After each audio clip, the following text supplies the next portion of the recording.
Então, gente, como já foi dito, vou trabalhar com vocês hoje sobre essa questão da redação para o Enem, para que vocês, no dia de fazer a avaliação da Olimpíada, vocês consigam ter um desempenho melhor. Porque o desempenho de vocês, até o momento, dentro desses simulados que foram aplicados, não está de acordo com o mínimo exigido. Separei aqui para vocês essa redação. Sobe só um pouquinho ali a tela para mim, para mostrar o nome do aluno. Pode ser na setinha, essa setinha, aí para cima. Mais. Danilo, para cima, aí. Danilo Oliveira Batista, ele é de São Luís do Maranhão. Esse tema aí da redação para o Enem foi os desafios para a valorização da herança africana no Brasil. Lembra que nós falamos sobre isso ontem? O pessoal que veio do terceiro ano ontem, nós falamos sobre isso. Desce aqui para mim agora para a redação. Voltada aqui. Isso lá no início. O ciclo do ouro. Então eu vou ler para vocês aqui, ó. A introdução, eu não vou pedir silêncio, eu falei. A dupla dinâmica aí, por gentileza. Isso. Pode deitar no ombrinho, só não pode conversar. O ciclo do ouro é a introdução que ele escolhe, esse aluno escolhe, para falar sobre o tema dessa herança africana no Brasil, do preconceito, de toda aquela questão sofrida pelos povos africanos. Então ele escolhe o ciclo do ouro para dar partida na introdução dele. Então, eu já tinha dito para vocês que a introdução, ela é o cartão postal da sua redação. Então, quando você for fazer uma redação para o Enem, e não adianta vir com aquele papo que eu não vou mexer com isso e tal, eu não quero fazer faculdade, você nunca sabe o dia de amanhã. Às vezes hoje você está falando isso, daqui a 10 anos você se arrepende, então pelo menos você teve aí a sua experiência da redação para o Enem, algo positivo para você tentar fazer uma faculdade. E aí a redação dele então começa da seguinte forma, vamos acompanhar. Lembrando que são média de 5 linhas a introdução, né? O correto é ser 5 linhas cravadas, né? Mas tem gente que às vezes passa para 6. Então vamos analisar lá o ciclo do ouro entre travessões, ocorrido no Brasil no século XVIII, acarretou o aumento do número de escravos provenientes do continente africano no país, trazidos com graves diferenças culturais entre si, sem que fossem levados em consideração os aspectos regionais e sociais de suas origens, ocasionando uma homogeneização forçada de indivíduos. Nesse ponto aqui, então, ele está apontando, a introdução dele está apontando para que esse período da escravidão, ele cita uma época que é o século XVIII, né, Raleigh? Ele cita o século XVIII e aí ele começa a trabalhar a redação dele em cima disso. Continuando, atualmente, de forma análoga à história colonial brasileira, ainda há uma forte tendência à padronização cultural da África, desprezando sua pluralidade e seu legado. Nicolas, silêncio, por favor, senão eu vou pedir para retirar. Assim, dois grandes desafios para a valorização da herança africana no Brasil devem ser debelados: as políticas públicas ineficazes e as falhas educacionais. Reparem que ele pega lá, então, um problema da escravidão lá do século XVIII e ele compara a nossa realidade de hoje quando ele diz lá, a realidade brasileira, tal. Você já tinha decidido. A história colonial brasileira, de forma análoga à história colonial brasileira, então ele está dizendo que nos dias de hoje nós temos uma mesma problemática daquela época. Não a escravidão em si, mas, olha lá, a questão de políticas públicas ineficazes e falhas educacionais que mantém a desvalorização da herança africana no Brasil. Você sentou aí, mas você não vai conversar com eles, né? Ótimo. Então, silêncio, por favor. Então, esse ponto das políticas ineficazes e das falhas educacionais é o que ele, então, está dizendo que ele vai trabalhar a partir do desenvolvimento 1. Lembra que eu falei para vocês que o desenvolvimento é dividido em duas etapas? Desenvolvimento 1, que deve conversar com a introdução, e desenvolvimento 2, que deve conversar com a conclusão. A próxima vocês se retiram, ok? Não vou falar de novo, os três. Qualquer conversinha de novo, pode sair.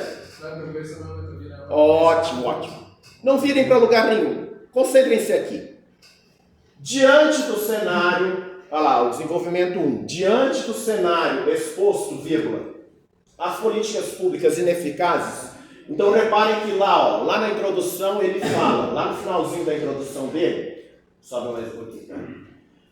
Lá no final da introdução dele, ele está falando lá, políticas públicas ineficazes. E aí ele começa aqui, ó, o desenvolvimento 1, abordando esse tema lá.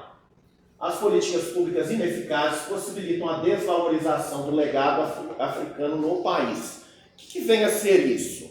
Quer dizer que as políticas públicas que o Brasil possui, elas não valorizam a herança africana, o legado que os povos africanos deixaram para o nosso país. E aí ele segue o raciocínio. Uma vez que elas impedem o estabelecimento concreto de uma revisão histórica pautada em mais oportunidades, proteção e visibilidade para pessoas pretas. Consoante o sociólogo M. Durkheim, e aí ele faz uma citação indireta. Eu já expliquei para vocês o que é citação direta e indireta. Citação indireta é quando eu pego a fala de um pensador, de um filósofo, e eu uso a fala dele com as minhas palavras. Isso é a citação indireta. Citação direta é quando eu pego exatamente, eu recorto exatamente a fala dele, como ele falou ali, palavra por palavra, e coloco no meu texto, sempre entre aspas. Ok? Então, continuando o raciocínio, ele pega lá em uma citação indireta do Durkheim, uma sociedade sem regras claras, vírgula, sem valores e sem limites, encontra-se em estado de harmonia social. Nesse sentido sociológico, vírgula, esse estado anômico pode ser observado na odierna realidade brasileira, odierna referente a hoje, ou seja, nos dias de hoje a gente vê essa situação acontecendo, vírgula, na medida em que as políticas públicas ineficientes permitem o desprezo e o desrespeito com as religiões de matriz africana. Reparem que ele cita um problema, olha aí, o preconceito com as religiões de matriz africana. Então ele está dizendo ali, dentro dessa proposta, desafios para a valorização da herança africana no Brasil, ele está apontando esse problema. O desrespeito às religiões africanas, a desassistência em áreas quilombolas e a ausência de representatividade em propagandas, por exemplo. Bom, com base nisso, uma mudança urgente e pragmática deve ser realizada, vírgula, visando a transformação, aquela frase ali ela era desnecessária, visando a transformação dessa conjuntura, vírgula, de modo a não só valorizar a herança africana no país, como também protegê-la.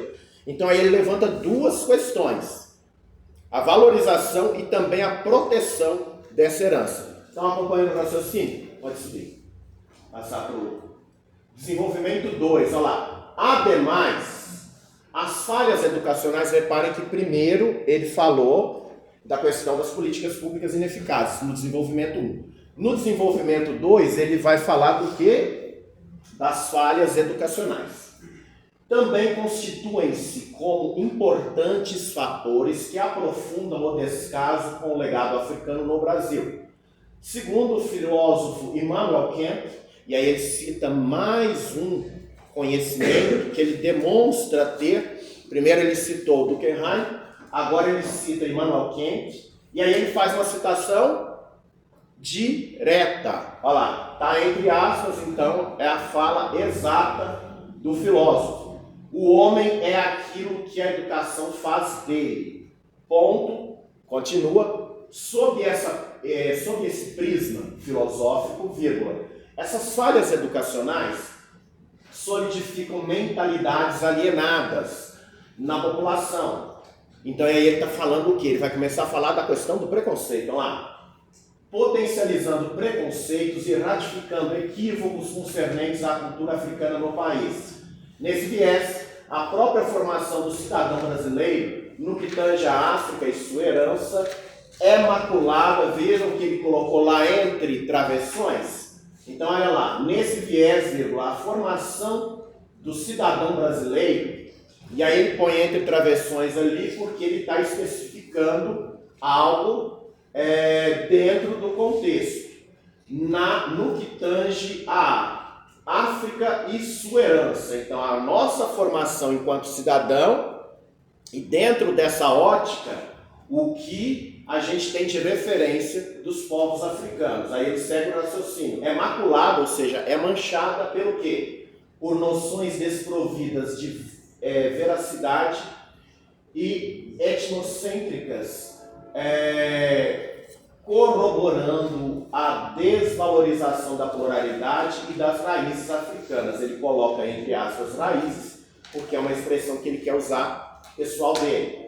Presentes em campos variados, como a gastronomia, então ele está falando da comida dos povos africanos, a dança, né, que tem as artes da dança, da cultura, que a gente herdou aí, coisas que advêm do samba e etc., e a religião, representados respectivamente pelo acarajé, pelo tambor de crioula e pelo candomblé. Então, torna-se imperiosa a correção imediata dessas falhas, no sentido de debelar erros e ampliar visões africanas positivas. Segura aí só um pouquinho. Então aí o que acontece? Dentro dessa questão, olha lá, ele começa a trabalhar que ele aponta. Ele deu exemplos ali da gastronomia, da dança e da religião africana, e aí ele diz que a partir de agora, né, na redação dele, ele já levanta a bandeira que é preciso acabar com isso, que é preciso ampliar as visões, romper com os preconceitos. Então, o final do desenvolvimento 1 tem que conversar com o quê? Aliás, perdão, o final do desenvolvimento 2 tem que conversar com o quê? Com a conclusão. A introdução conversa com o desenvolvimento 1. Agora, o desenvolvimento 2 conversa com a conclusão, porque ele vai abrir campo agora para ele trabalhar em cima daquilo ali, tá vendo? Ele vai trabalhar a última linha ali, ó, no sentido de debelar os erros e ampliar visões africanas positivas. Então ele dá a entender que ele vai falar sobre trazer uma solução agora, uma proposta de intervenção agora, dentro desses aspectos que ele abordou em D2. Pode seguir. Quando eu falo D2, desenvolvimento 2. Conclusão, olha lá, infere-se, vírgula, portanto, vírgula, sempre que vocês forem colocar portanto, duas vírgulas, uma antes e uma depois, que as políticas públicas ineficazes e as falhas educacionais, reparem que lá no início da redação dele, do que ele falou? Políticas públicas ineficazes e falhas educacionais. O que isso significa? Isso aí é analisado na competência 3. Lembra que eu falei para vocês ontem? Começo, meio e fim? Então, se eu coloquei uma ideia lá no início, eu tenho que trabalhá-la até o final. Se eu não trabalhar lá até o final, se eu começar a mudar de assunto, o examinador percebe e isso acarreta prejuízos na nota. Então, é importante que você desenvolva aquele conteúdo desde o início e fique nele até o final. Então, ele mantém... Ele cita lá na introdução, no início da redação dele, como problemas as políticas públicas ineficazes e as falhas educacionais, e ele vai trabalhando em cima disso ao longo do desenvolvimento 1, do desenvolvimento 2, e chega na conclusão, ele traz esse problema para ele então colocar a solução que ele sugere. Olha lá, configuram-se como os dois desafios para a valorização da herança africana no Brasil. Nessa ótica, lembra que eu falei da mãozinha? 5 dedos. O que tem que ter na proposta de intervenção? Agente, ação, desenvolvimento, meio e fim. Detalhamento, meio E fim, muito bem. Agente, ação, detalhamento, meio e fim. Se vocês decorarem os 5 dedinhos, na hora da proposta de intervenção, vocês não vão errar. Quem que é o agente? Governo federal e o estadual, que vai citar mais embaixo. Então, ó, nessa ótica, o governo federal agente, órgão máximo responsável pela ordem social. Então, aí, por que ele fez esse travessão aí para explicar o que é o governo federal? Para ele chamar a responsabilidade, para ele não dizer que é qualquer órgão, que o órgão, governo federal, é o responsável pela ordem social de forma geral.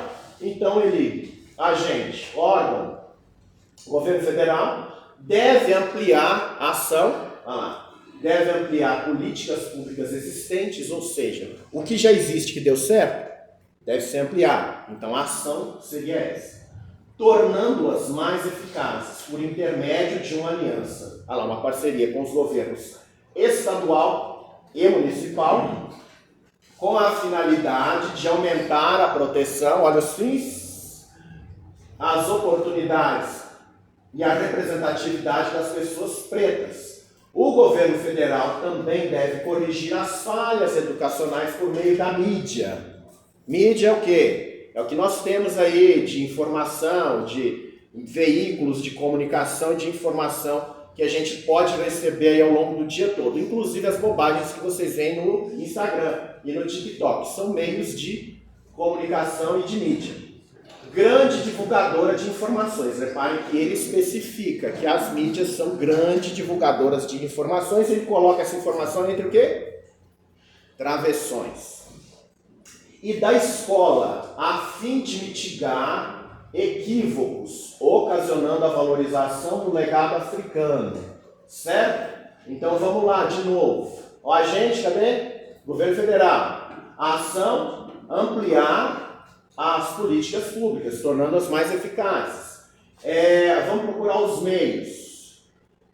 A mídia, ele fala ali, corrigir as falhas educacionais por meio da mídia. O que é isso? Através de divulgação, corrigir esses preconceitos, conscientizar as pessoas, fazer campanhas, né? O que ele está querendo dizer ali? Fazer campanhas de conscientização para coibir os preconceitos, para diminuir essa distância entre o legado que foi deixado pelos povos africanos e aquilo que está no nosso cotidiano, na nossa vida diária. Certo? A fim de mitigar os equívocos, ocasionando a valorização do legado africano. Bom, agora vem o fim. O fim, que é o último dedinho, é o que se espera obter com isso. Logo, o país possuiria uma estrutura melhor para dialogar. Dialogar ele coloca entre aspas, porque é uma expressão que ele está usando por conta própria, com a herança da África, longe da padronização impositiva ocorrida durante o século do ouro, o ciclo do ouro do século XVIII. Ele começou falando do ciclo do ouro e ele encerra falando sobre o ciclo do ouro. Então, uma redação nota 1000, que eu acho que vocês não está difícil para vocês de fazê-la. Eu, por exemplo, achei alguns erros de ortografia dentro dessa redação do rapaz. É você amarrar a história toda que vocês vão contar. Essa dissertação, do começo ao fim, ela tem que ter uma harmonia. Então percebam que ele começa falando de um período histórico do país e ele encerra falando sobre esse mesmo período. Ele começa falando sobre o problema das políticas públicas e das falhas educacionais e ele termina trazendo uma solução dentro disso que ele apresentou. Então isso é muito importante, porque se vocês falarem lá em cima sobre problemas das políticas públicas e chegar aqui embaixo, você falar que o problema é a falha educacional, vocês não tá tendo harmonia. Então é importante que se você começou falando de políticas públicas e de falhas educacionais, lá no final você traga solução para esse problema nisso. Certo? Que outras alternativas ele poderia colocar? Leis mais rigorosas, né? fiscalização do poder público. Então, existem N coisas, existe um leque de opções que ele poderia apresentar na proposta de solução, na proposta de intervenção, perdão, e ele escolheu essas. Lembrando que a gente tem que escolher sempre 2, 3, 4 segmentos para a gente trabalhar. Porque se você quiser falar todos os problemas que, no caso desse tema da herança africana, tinha para poder ser abordado, você pode se perder, você pode acabar se confundindo, tornar sua redação muito longa dentro de certos pontos lá no setor de segmento, no setor de desenvolvimento, no setor de introdução, e não conseguir fazer uma conclusão condizente com aquilo. Então você escolhe 3 problemas no máximo, ele escolheu 2 e ele trabalhou só em cima deles, ok? Passa para a próxima redação, que está naquela telinha de lá, por gentileza, que não é esse, aí, que é 2023, os desafios para a valorização do trabalho de cuidado da mulher. Então, a mulher enquanto cuidadora, como valorizar o trabalho dela. E aí a gente tem ali, sobe um pouquinho para a gente pegar o nome da moça. É a Maria Luísa, não, tá assim, que eu falo subir. Maria Luísa Januzzi, de Valença, no Rio de Janeiro. A redação dela também alcançou nota 1000 e a gente vê que ela já começa, para falar do problema da mulher enquanto cuidadora dentro desse trabalho, ela já começa fazendo a citação de uma pensadora contemporânea. Quem já ouviu falar da Djamila Ribeiro? É uma filósofa contemporânea, inteligentíssima, tá nas mídias aí. Vocês podem depois procurar o perfil dela aí, que vocês vão ver que ela tem muito conteúdo bom. E ela já começa citando essa pensadora. De acordo com a pensadora brasileira Djamila Ribeiro, o primeiro passo a ser tomado para solucionar uma questão é tirá-la da invisibilidade. Então ela pegou uma coisa geral, que é um pensamento geral da filósofa, e trouxe para dentro da redação dela. Então, para você resolver um problema, você precisa dar a ele visibilidade. Então, tirá-lo da invisibilidade.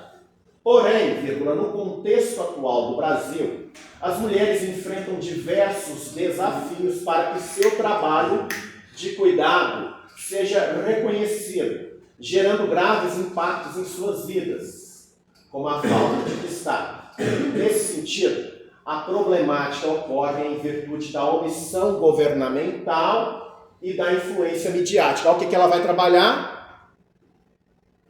Influência midiática e omissão governamental. Então ela já está dando uma pista lá na introdução do que ela vai trabalhar, do que ela vai argumentar ao longo do texto.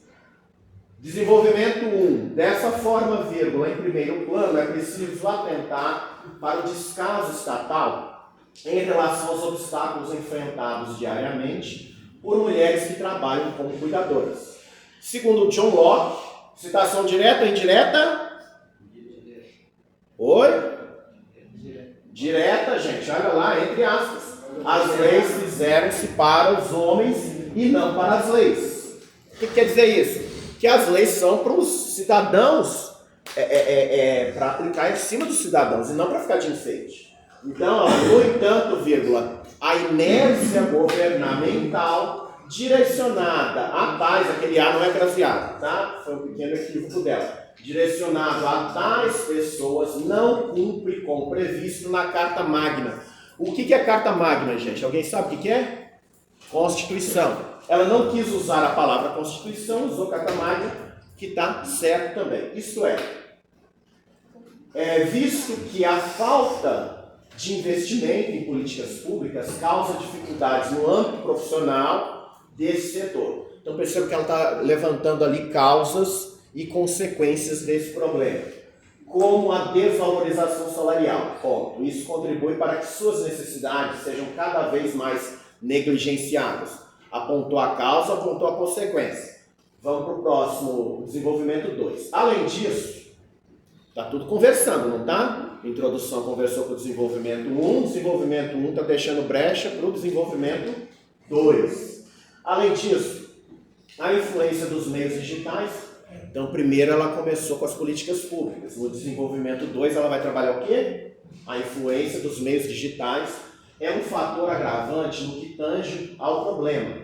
Para Chimamanda Adichie, mudar o status quo, que é o estado atual das coisas, é sempre penoso. Essa conjuntura pode ser observada no papel que a mídia possui na luta diária de mulheres que exercem o trabalho de cuidado ou comércio, uma vez que ela auxilia no fortalecimento de uma mentalidade social machista no país. Isso ocasionou o silenciamento da população feminina, enraizando a lógica do patriarcado na sociedade. O que ela está colocando aí como problema? O machismo. Então, aquela coisa patriarcal, daquela sociedade arcaica. Diante do exposto, as mulheres perdem a voz na busca por direitos profissionais na área de cuidado, ao ser propagada a ideia de que essa função é sua e somente sua obrigação. Então está jogando a responsabilidade para a mulher, ela está apontando isso como uma questão negativa, um problema. Agora ela vem com uma solução.